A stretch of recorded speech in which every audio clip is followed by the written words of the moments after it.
Jadi ada kesempatan untuk berbicara selama kurang lebih 20 menit. Ini kalau dilihat-lihat ini kayaknya biasanya tinggal 12 menit kalau begini, atau 10 menit. Karena normalnya biasa jemaah itu sholat tarawih jam 20.30. Alhamdulillah. Karena kebanyakan atau barangkali bisa dibilang semuanya jamaah sini sih, tidak jauh-jauh di rumahnya. Barangkali saya yang paling jauh rumah di sini. Jamaah yang dirahmati Allah Subhanahu wa Ta'ala, bulan suci Ramadan adalah Syahrul Quran, bulan diturunkannya Al-Quran. Dan tentu saja sehubungan dengan diturunkannya Al-Quran di dalam bulan suci Ramadan ini, maka Allah Subhanahu wa Ta'ala perintahkan kita untuk menjalankan ibadah yang paling memungkinkan bagi kita untuk lebih dekat dengan Al-Quran.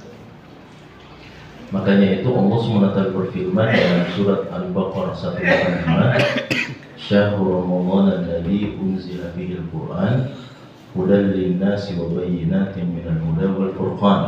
Jadi bulan Ramadan itu adalah bulan diturunkan Al-Quran di dalamnya. Nah, sehubungan dengan Al-Quran yang diturunkan dalam bulan suci Ramadan, maka Allah perintahkan satu ibadah. Dan sengaja Allah SWT perintahkan ibadah itu karena memang inilah ibadah yang paling besar kemungkinannya seorang mukmin bisa semakin dekat dengan Al-Quran. Allah tidak mengatakan faman syahida minkum syahra falyusalli, meskipun salat adalah kewajiban kita, 5 kali sehari semalam kita salat. Allah juga tidak bilang faman syahida minkum syahra, siapa yang menjumpai bulan tersebut, bulan Ramadan itu, falyatasaddaq misalnya, maka dia wajib bersedekah. Atau misalnya faman syahida minkum syahra falyahujj, barang siapa yang berjumpa dengan bulan Ramadan wajib bagi dia untuk menunaikan ibadah haji. Atau sekali Allah SWT mengatakan faman syahida minkum syahra falyatazawwaj. Keren itu untuk bapak. Siapa yang berjumpa dengan bulan Ramadan wajib bagi mereka untuk menikah. Tapi kan bunyi ayatnya bukan begitu jamaah sekalian. Jadinya kalau cepat senang juga. Tidak ada bunyi ayat yang begitu. Allah Subhanahu wa Ta'ala justru mengatakan faman syahida minkum syahra falyasum. Siapa yang berjumpa dengan bulan Ramadan wajib bagi mereka untuk berpuasa. Karena dari semua ibadah yang ada di dalam agama Islam, ibadah puasa inilah yang paling lama kita kerjakan sehari semalam, dan yang paling memungkinkan bagi kita untuk semakin dekat dengan Al-Quran. Meskipun sholat, kita barusan sholat tadi, kita baca juga Al-Quran sebenarnya. Tapi siapa di antara kita yang bisa sholatnya seperti Nabi SAW? Satu rakaat bisa membaca 5 juz. Ya, mungkin ada di antara kita barangkali Pak Imam barangkali bisa 5 juz. Tapi dia sholatnya sendiri saja barangkali. Kalau dengan jamaah barangkali sudah lemas dan seterusnya. Dalam hadis Ibnu Mas'ud kan pernah begitu. Ibnu Mas'ud pernah sholat malam bersama Nabi. Rakaat yang pertama baca surat Al-Baqarah sampai selesai. Dikiranya sudah turun untuk ruku, ternyata dilanjut lagi surat An-Nisa. Dikira sudah turun untuk ruku, ternyata dilanjut lagi baca surat Ali Imran. Itu hampir 5 juz kalau begitu jamaah sekalian. Tidak ada yang seperti itu di antara kita. Memang ada di antara sahabat Nabi seperti Utsman bin Affan. Utsman bin Affan itu pernah sholat 1 rakaat membaca Al-Quran 1 ayat saja. Dimulai dari selesai sholat isya sampai masuk waktu subuh. Itu pernah ada riwayat yang seperti itu. Itu Utsman bin Affan, yang memang karena kedekatannya dengan Al-Quran. Tapi model-model kita ini jamaah sekalian susah, sulit. Maka butuh sebuah formula agar kemudian kita semakin dekat dengan Al-Quran. Dan formula itu disebut sebagai ibadah puasa. Mulai dari kita menahan sampai dengan kita berbuka puasa, itu adalah kesempatan untuk mendekatkan diri dengan Al-Quran, semakin memperbanyak bacaan Quran kita, tilawah kita, termasuk mentadabburi ayat-ayat Al-Quran. Makanya dalam Al-Quran Allah mengatakan afala yatadabbaruna Al-Quran, apakah umat manusia tidak mentadabburi Al-Quran? Am ala qulubin aqfaluha, atau di dalam hati mereka sudah ada gembok yang mengunci hati mereka. Jadi sebenarnya salah satu tugas kita terhadap Al-Quran juga bukan hanya sekedar kita baca, kita tilawah dan seterusnya, membaca terjemahnya dan sebagainya, tapi juga berupaya untuk mentadabburi ayat-ayatnya. Nah, jamaah dirahmati Allah SWT, kalau kita melihat Al-Quran menurut urut-urutan mushaf yang ada saat sekarang ini, kita akan berjumpa dengan kisah yang paling pertama yang disebutkan oleh Allah di dalam Al-Quran. Ini kalau kita bicara menurut urut-urutan surah di dalam mushaf yang ada. Kita tidak berbicara tentang urut-urutan ayat Al-Quran yang turun kepada Nabi SAW. Itu kan berbeda jamaah sekalian. Ayat yang pertama turun kepada Nabi kan Iqra. Tapi untuk kita, untuk umat Rasulullah, umat Islam, dan kepada seluruh manusia, maka kita akan membaca satu model mushaf yang sama, yang mana kisah yang paling pertama yang Allah sebutkan di dalam Al-Quran adalah kisahnya Nabi Adam alaihissalam sebagai manusia yang paling pertama, Nabi yang paling pertama, dan prototipe yang paling pertama, contoh yang paling pertama yang Allah buat untuk seluruh keturunannya, Nabi Adam alaihissalam. Itulah kisah yang paling pertama dalam surat Al-Baqarah ayat yang ke-30. Dan kalau kita membaca, dimulai dari ayat yang ke-30 sampai 39, 10 ayat ini jamaah sekalian, Allah Subhanahu wa Ta'ala ternyata mengangkat dua cerita dan dua kisahnya Nabi Adam alaihissalam. Padahal kalau kita membaca riwayat-riwayat dan cerita-cerita hadis-hadis Nabi tentang Nabi Adam alaihissalam itu sangat banyak sekali.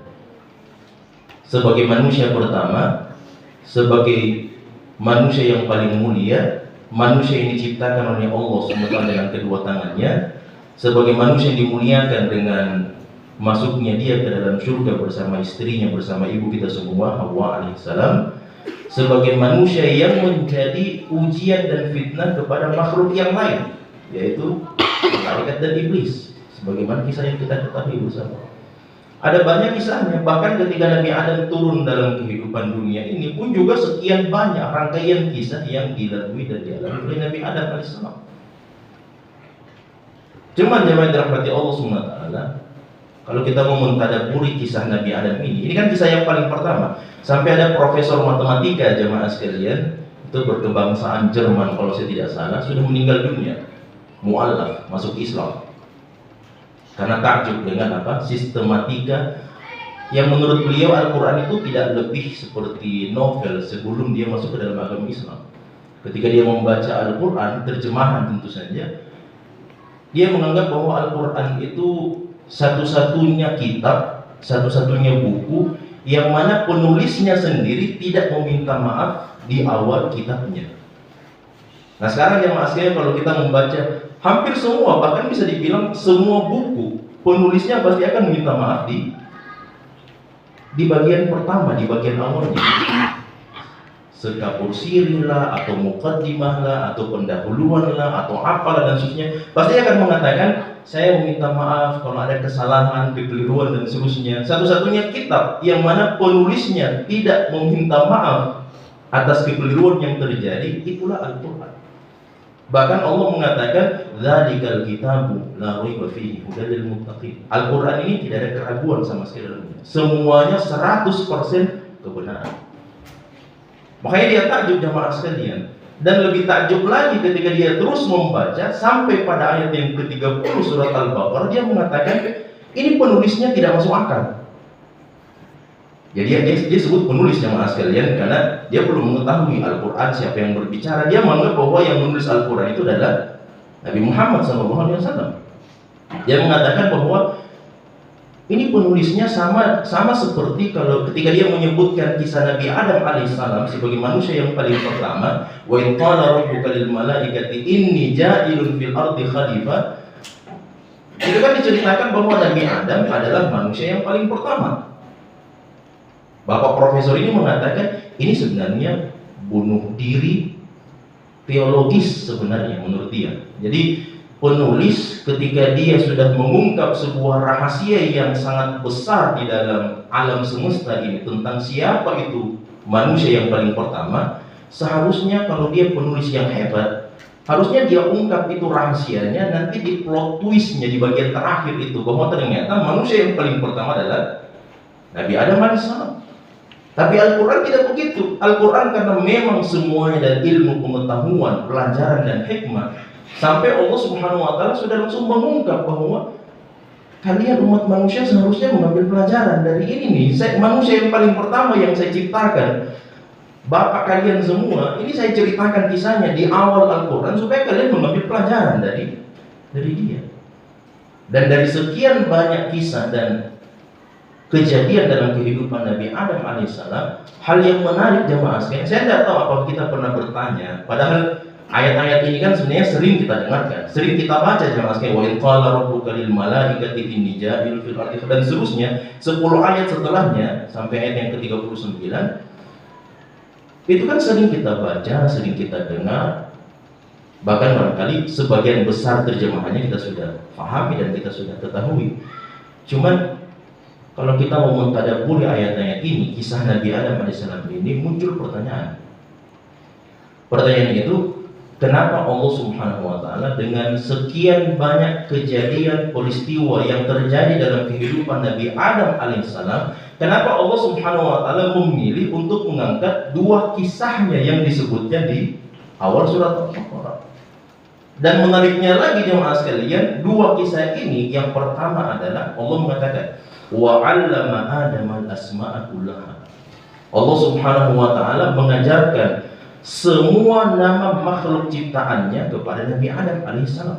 Ini kisah yang paling pertama, bahwa Allah Subhanahu wa Ta'ala setelah dia menciptakan Nabi Adam alaihissalam, Allah Subhanahu wa Ta'ala menampakkan di hadapan Nabi Adam semua makhluk ciptaan yang telah dia ciptakan, dan diajarkan kepada Nabi Adam, wahai Adam, ini makhluk yang saya ciptakan namanya gunung, yang ini namanya planet, yang ini namanya bumi, yang ini namanya laut, dan seterusnya. Sampai Imam Mujahid, salah seorang murid dari Ibnu Abbas radhiyallahu taala anhu, mengatakan, mohon maaf, ini memang disebutkan dalam buku tafsir jemaah sekalian. Sampai Imam Mujahid mengatakan bahwa, mohon maaf, kentut yang berbunyi dan kentut yang tidak berbunyi, apa namanya, itu juga diajarkan kepada Nabi Adam alaihissalam. Ini ada ustaz yang tahu bahasa Arab. Kalau dalam bahasa Arab kan kentut yang berbunyi namanya turab. Kalau dia tidak bersuara namanya fusat. Itu diajarkan kepada Nabi Adam alaihissalam. Saking presisinya ilmu yang Allah sampaikan kepada Nabi Adam alaihissalam, Allah tampakkan di hadapan seluruh malaikat makhluk ciptaan tersebut. Allah katakan, sekarang wahai malaikat, kalau kalian menganggap bahwa kalian itu lebih hebat dari Adam ini, maka sekarang sampaikan kepada saya apa nama dari semua makhluk ini. Mereka tidak bisa jawab sekali. Mereka mengatakan, subhanaka la ilma lana illa ma 'allamtana. Maha suci Engkau ya Allah, kami tidak tahu kecuali apa yang Engkau telah ajarkan. Nah, itu berarti sudah 1-0 kan ceritanya ya. Padahal sebelumnya malaikat mengatakan, iya. Dengan bahasa kita barangkali bisa dibilang, ya Allah, kenapa Engkau harus menciptakan makhluk yang baru? Sedangkan kami para malaikat sebenarnya ada. Kenapa harus diciptakan manusia? Kalau persoalan mensucikan Engkau ya Allah, persoalan sujud dan ruku kepadamu, kami sebenarnya sudah cukup, tidak perlu ciptakan makhluk yang baru, kan begitu ya. Tapi ternyata buktinya jemaah sekalian, Allah ajarkan kepada Nabi Adam bisa bermetamorfosis, berubah dari makhluk yang sebelumnya tidak mengetahui menjadi makhluk yang mengetahui. Nah, di sini ada hikmahnya jemaah sekalian, mengapa Allah Subhanahu wa Ta'ala menjadikan Nabi Adam atau menampakkan dan menceritakan kepada kita kisah yang pertama ini, bahwa manusia itu adalah makhluk yang pembelajar.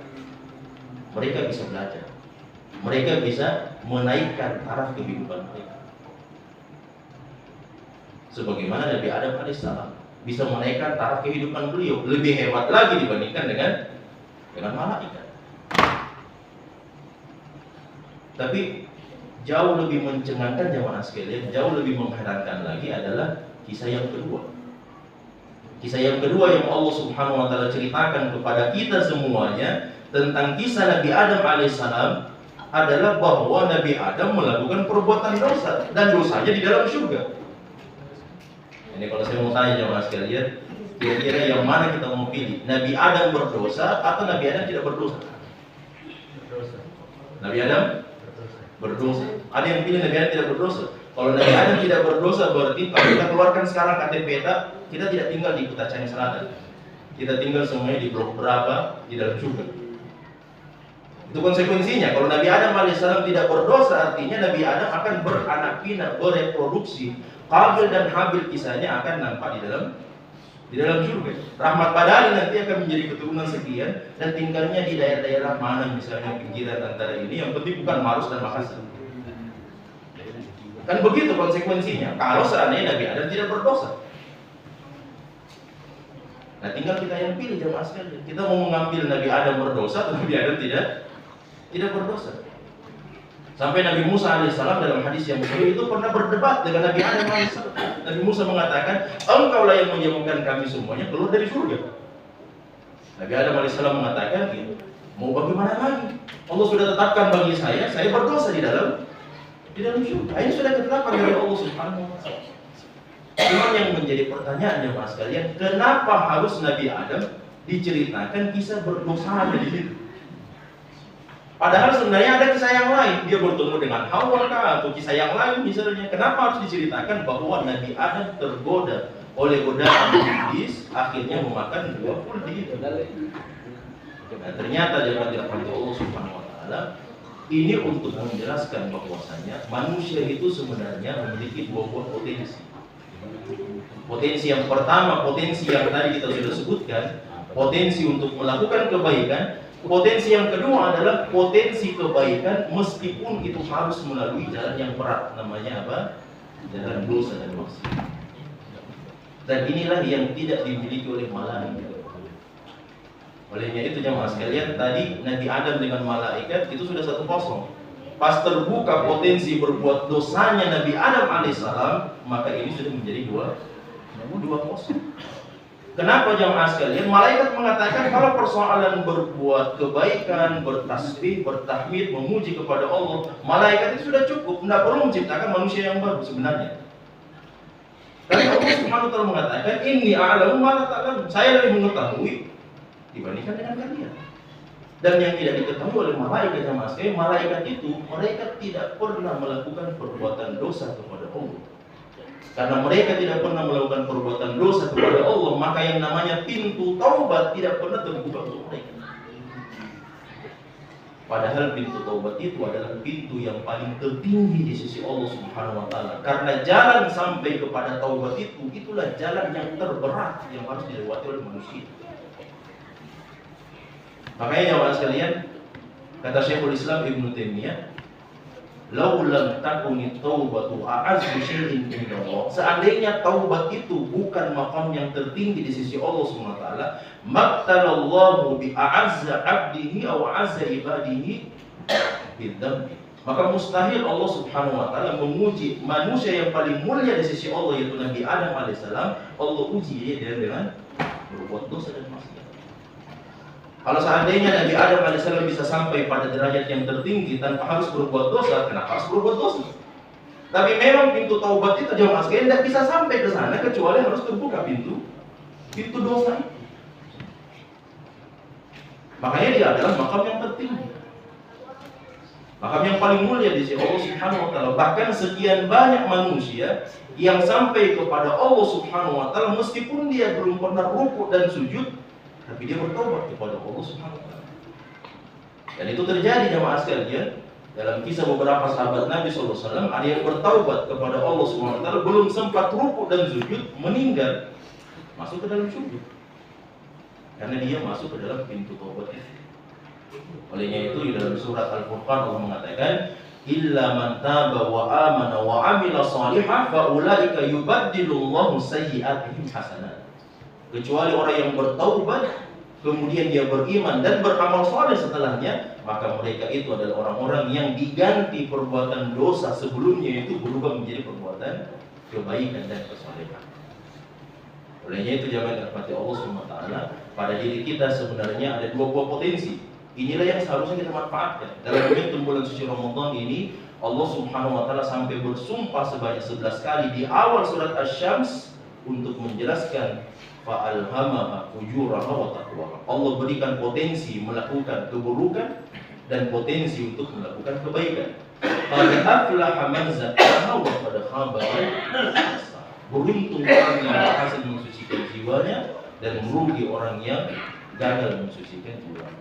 Makanya mungkin bulan suci Ramadan ini jemaah sekalian, ayo dengan ibadah puasa semakin dekat dengan Al-Quran, kita tadabburi ayat-ayat Allah SWT. Mudah-mudahan ini menjadi sebab agar kita bisa melakukan tazkiyatun nafs terhadap jiwa kita. Sekalinya kita melakukan perbuatan dosa, maka mari segera bertobat dan meminta ampun kepada Allah Subhanahu wa taala. Ini yang dapat saya sampaikan. Mudah-mudahan ada manfaatnya. Jangan lupa untuk menjemain. Wa akhiru da'wana alhamdulillahirabbil alamin. Wassalamualaikum warahmatullahi wabarakatuh. Waalaikumsalam.